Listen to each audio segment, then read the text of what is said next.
So when I think of the patient and family-centered medical home, and I think about how that's going to fit into the ability to improve quality outcomes, including optimal cost outcomes, I think about how primary care providers will relate to subspecialty care providers.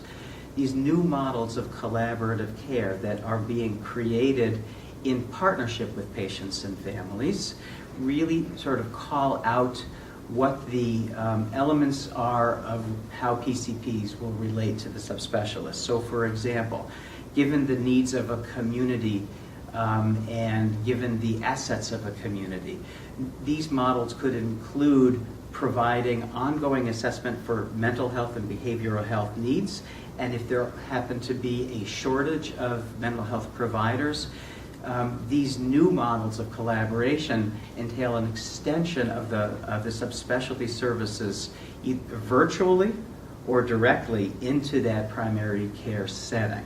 So it's a way that not only enhances access for patients and families in the community setting, but it leverages the ability for the broader system of care to provide an approach to supporting families' needs. You could see it has relevance for areas where there would be a big gap, like behavioral and mental health, like dental health.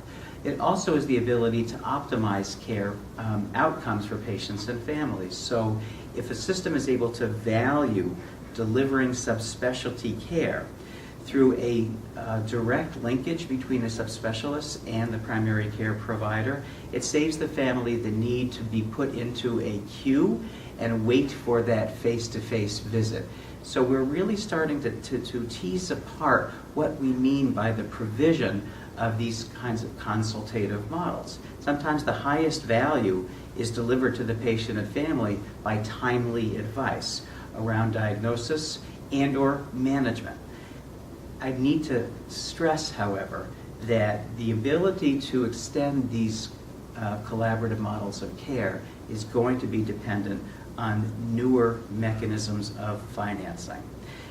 Patients and families need to be at the table as we create these models of care, and they also need to be helping us to define what the scorecard looks like. So we measure the efficacy of these models of care along quality, safety, access, and financial outcomes.